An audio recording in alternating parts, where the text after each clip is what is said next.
फसलों की उपज में सुधार के लिए गतिविधियों का प्रमुख समूह कौन सा नहीं है? फसल की उपज में सुधार के लिए गतिविधियों का प्रमुख समूह कौन सा नहीं है?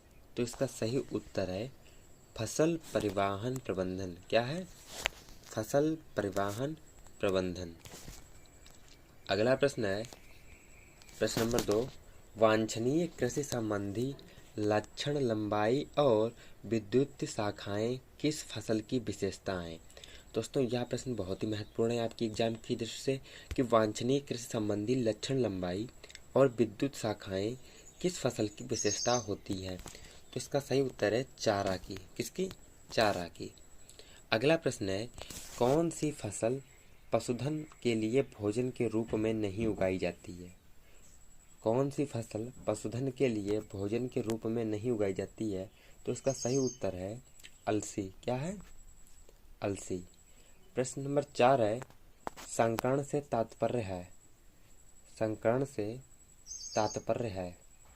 तो इसका सही उत्तर है विभिन्न किस्में व एक ही जीन्स की विभिन्न प्रजातियां। क्या है? विभिन्न किस्में या एक ही जीन्स की विभिन्न प्रजातियां। ये किससे संबंधित है? संकरण से। अगला प्रश्न है क्या गेहूं रबी की फसल है? क्या गेहूं रबी की फसल है? तो इसका सही उत्तर होगा सत्य। क्या होगा? सत्य। गेहूं रबी की फसल है। अब बढ़ते हैं प्रश्न नंबर 6 की ओर। प्रश्न नंबर 6 की बात करते हैं किस चरण को अक्सर हरित क्रांति के रूप में जाना जाता है? दोस्तों यह प्रश्न मोस्ट इम्पोर्टेंट है आपके एग्जाम की दृष्टि से कि किस चरण को अक्सर हरित क्रांति के रूप में जाना जाता है? तो इसका सही उत्तर है 1960 के दशक के मध्य में हरित क्रांति का दशक माना जाता है। प्रश्न नंबर 7 है और यह भी बहुत ही महत्वपूर्ण प्रश्न है, मोस्ट इम्पोर्टेंट है कि हेटेरोसिस का क्या अर्थ है? हेटेरोसिस का क्या अर्थ है? तो इसका सही उत्तर है संकर शक्ति। क्या है? संकर शक्ति। अगला प्रश्न है कौन शास्त्रीय पादप प्रजनन प्रथाओं में शामिल नहीं है? कौन शास्त्रीय पादप प्रजनन प्रथाओं में शामिल नहीं है? तो इसका सही उत्तर है आणविक जीव विज्ञान। क्या है? आणविक जीव विज्ञान। प्रश्न नंबर 9 है कौन सा एक लक्षण नहीं है जिसे फसल के पौधे में शामिल किया जाना चाहिए? कौन सा एक लक्षण नहीं है जिसे फसल के पौधे में शामिल किया जाना चाहिए? तो इसका सही उत्तर होगा पर्यावरणीय तनावों के प्रति सहनशीलता में कमी। पर्यावरणीय तनावों के प्रति सहनशीलता में कमी। प्रश्न नंबर 10 पादप प्रजनन प्रयोग सामान्यतः कहाँ किए जाते हैं? पादप प्रजनन प्रयोग सामान्यतः कहाँ किए जाते हैं? तो इसका सही उत्तर है सरकारी संस्थान में। कहाँ? सरकारी संस्थान में। प्रश्न नंबर 11 कौन सा पादप प्रजनन तकनीक का मुख्य चरण नहीं है? कौन सा पादप प्रजनन तकनीक का मुख्य चरण नहीं है? तो इसका सही उत्तर है रोगग्रस्त माता पिता के बीच क्रॉस हाइब्रिडाइजेशन। क्या है? रोगग्रस्त माता पिता के बीच क्रॉस हाइब्रिडाइजेशन। प्रश्न नंबर 12 है पादप प्रजनन का उद्देश्य उत्पादन करना है। तो पादप प्रजनन का उद्देश्य उत्पादन करना, क्या उत्पादन करना है? इसका सही उत्तर है रोग मुक्त किस्में, अधिक उपज देने वाली किस्में व जल्दी पकने वाली किस्में। दोस्तों यह भी मोस्ट इम्पॉर्टेंट प्रश्न इसलिए है क्योंकि कई बार परीक्षा में पूछा जाता है कि पादप प्रजनन से हम क्या समझते हैं। तो इसका सही उत्तर यह होगा कि रोग मुक्त किस्में, अधिक उपज देने वाली किस्में व जल्दी पकने वाली किस्में। प्रश्न नंबर 13 है रोग प्रतिरोधक क्षमता के लिए प्रजनन की आवश्यकता है। रोग प्रतिरोधक क्षमता के लिए प्रजनन की आवश्यकता है। तो इसका सही उत्तर है प्रतिरोध का एक अच्छा स्रोत, नियोजित संकरण व रोग परीक्षण। अगला प्रश्न है पॉलीप्लॉइड किसके माध्यम से प्रेरित होता है? दोस्तों यह भी प्रश्न आपके लिए मोस्ट इम्पॉर्टेंट प्रश्न है इसलिए क्योंकि पॉलीप्लॉइड किसके माध्यम से प्रेरित है? यह प्रश्न कई बार पूछा जा चुका है। तो इसका सही उत्तर है कोलचिसिन। क्या है? कोलचिसिन। अगला प्रश्न है हेटेरोसिस है। हेटेरोसिस है तो हेटेरोसिस क्या है? तो हेटेरोसिस अपने माता पिता पर संकरों की श्रेष्ठता की सबसे तेज विधि है। अपने माता पिता पर संकरों की श्रेष्ठता की सबसे तेज विधि है। अगला प्रश्न है कि पादप प्रजनन की सबसे तेज विधि है। पादप प्रजनन की सबसे तेज विधि कौन सी है?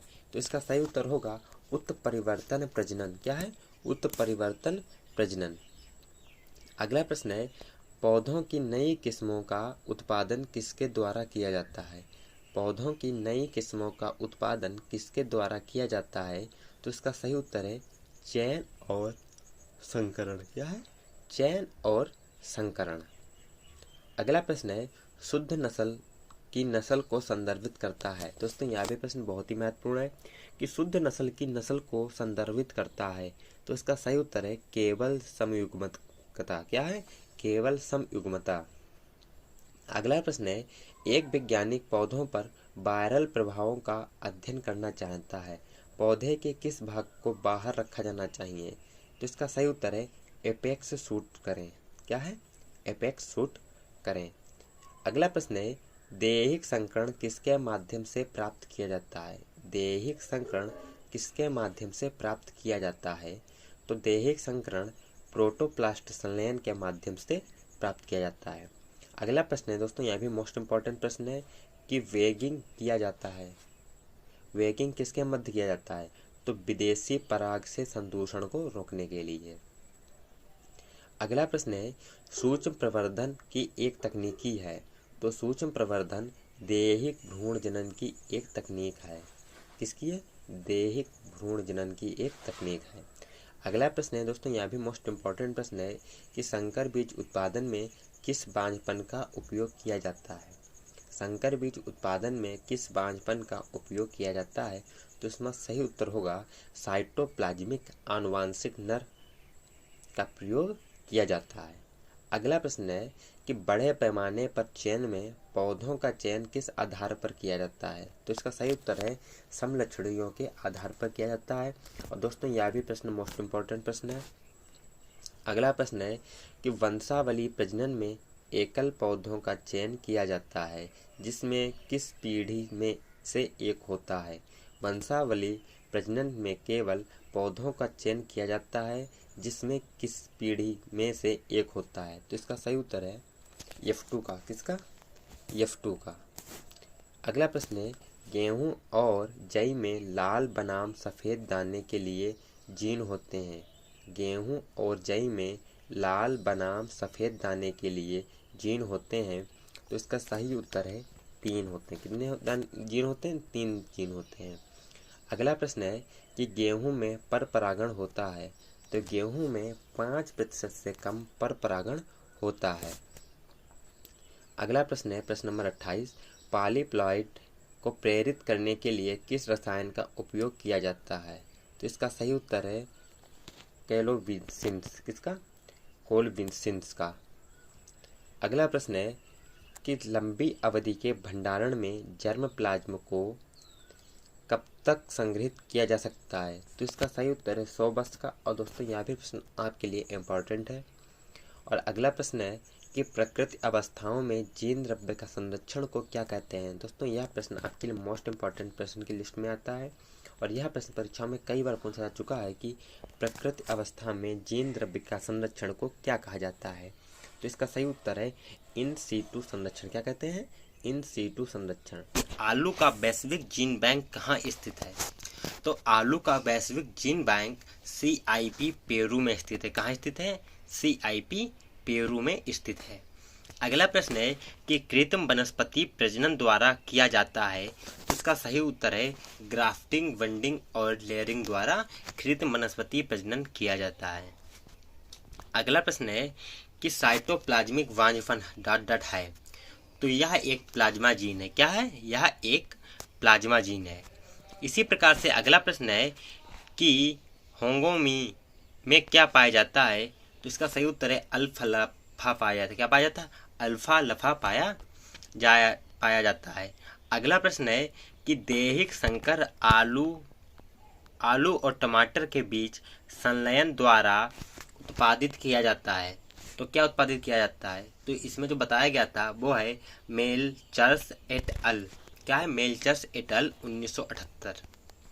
अगला प्रश्न है कि मात्रात्मक आनुवांशिक के अध्ययन के लिए बायोमेट्रिक्स द्वारा प्रदान किया गया था। तो क्या प्रदान किया गया था? फिशर। अगला प्रश्न है कि एक सामान्य परिरक्षक का उपयोग करके बनाए गए विभिन्न क्रॉस हैं, तो उन सभी को टेस्ट क्रॉस कहा जाता है। क्या कहा जाता है? उन सभी को टेस्ट क्रॉस कहा जाता है। अगला प्रश्न है कि जीनोटाइप एक्स पर्यावरणीय अंतः क्रिया का निम्न परिणाम को इंगित करता है। तो इसका सही उत्तर है उच्च बफरिंग क्षमता को। किसे इंगित करता है? उच्च बफरिंग क्षमता को इंगित करता है। इसी प्रकार से अगला प्रश्न है कि क्रॉप आइडियोटाइप किसको संदर्भित करता है? तो जो क्रॉप आइडियोटाइप है वो मॉडल पौधा का प्रकार, अच्छा पौधा प्रकार एवं आदर्श पौधे का प्रकार को प्रदर्शित करता है। इसी प्रकार से अगला प्रश्न है कि आइडियोटाइप की अवधारणा किसके द्वारा गढ़ी गई थी? तो इसकी जो अवधारणा है वो गेहूं द्वारा दर्शाई गई। इसी प्रकार से अगला प्रश्न है, और दोस्तों अगर आप वीडियो की पीडीएफ लेना चाहते हैं तो आप हमारे टेलीग्राम चैनल को ज्वाइन कर सकते हैं, जिसकी लिंक आपको नीचे डिस्क्रिप्शन बॉक्स में मिल जाएगी। तो प्रश्न है कि उत्तक संवर्धन माध्यम में परागणों से बचने वाले भ्रूण किसके कारण होते हैं? तो इसका सही उत्तर है सेलुलर टोटिपोन्टोसी के कारण होते हैं। क्या है कि उत्तक संवर्धन माध्यम में परागणों से बनने वाले भ्रूण किसके कारण होते हैं? तो वो सेलुलर टोटिपोन्टोसी के कारण होते हैं। इसी प्रकार से अगला प्रश्न है कि अगुणित पादपों का उत्पादन किसके द्वारा किया जा सकता है? तो इसका सही उत्तर है पराग संस्कृति द्वारा किया जा सकता है। इसी प्रकार से अगला प्रश्न है कुल उत्पादन में क्रम में विश्व में 3 सबसे प्रमुख फसलें कौन सी हैं? तो इसका सही उत्तर है मक्का, गेहूं, चावल। और दोस्तों यह प्रश्न आपके लिए मोस्ट इंपॉर्टेंट प्रश्न है कि कुल उत्पादन के क्रम में विश्व में 3 सबसे प्रमुख फसलें कौन सी हैं? तो मक्का, गेहूं, चावल, यह सभी तीनों मुख्य फसलें हैं।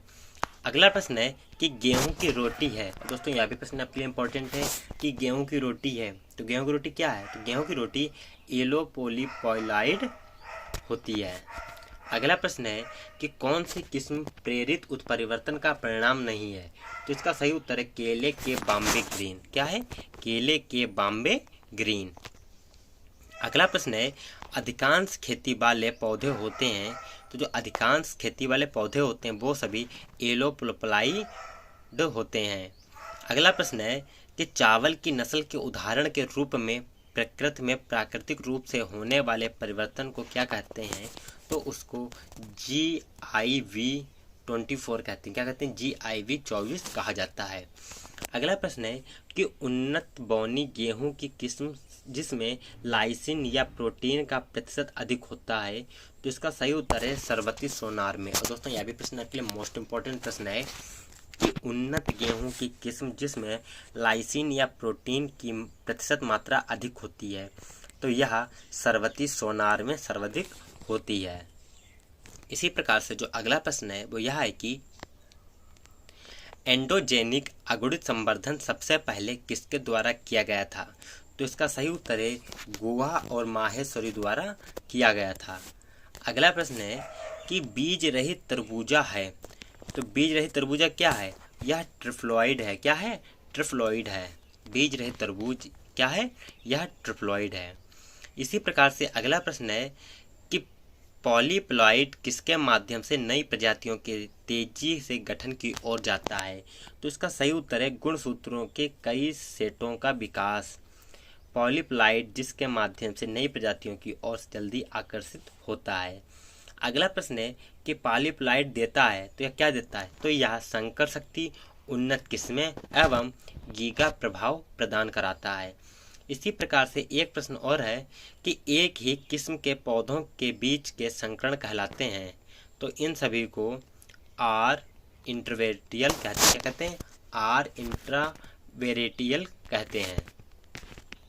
अगला प्रश्न है कि जड़ प्रणाली की कठोर छटाई से बोनसाई प्राप्त होती है, इसमें शामिल है, तो इसमें ऑक्सीन की कमी शामिल है। इसी प्रकार से अगला प्रश्न है, और दोस्तों यह प्रश्न बहुत ही महत्वपूर्ण है कि वेगिंग किया जाता है, तो वेगिंग किसके माध्यम से किया जाता है? तो यह अवांछित पराग के संदूषण को रोकने के लिए प्रयोग किया जाता है। इसी प्रकार से अगला प्रश्न है कि टमाटर और आलू किसका प्राप्ति स्रोत है? दोस्तों यह प्रश्न आपके लिए बहुत ही इंपॉर्टेंट है कि टमाटर और आलू किसका प्राप्ति स्रोत है, तो इसका सही उत्तर है दक्षिण अमेरिका।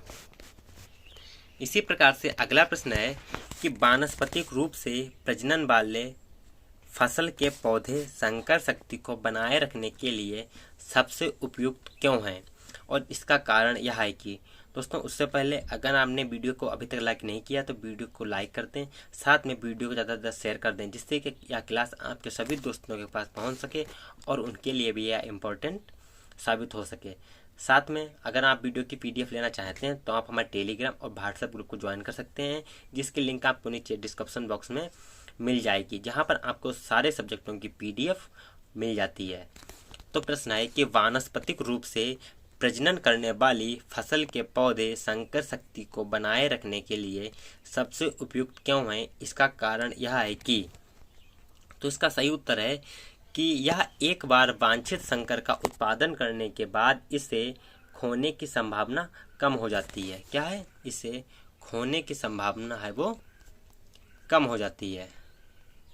इसी प्रकार से अगला प्रश्न है कि आगे के प्रसार के लिए बेहतर फेनोटाइप वाले पौधों को चुनना क्या कहलाता है? तो पौधों को चुनना बड़े पैमाने पर चयन कहलाता है।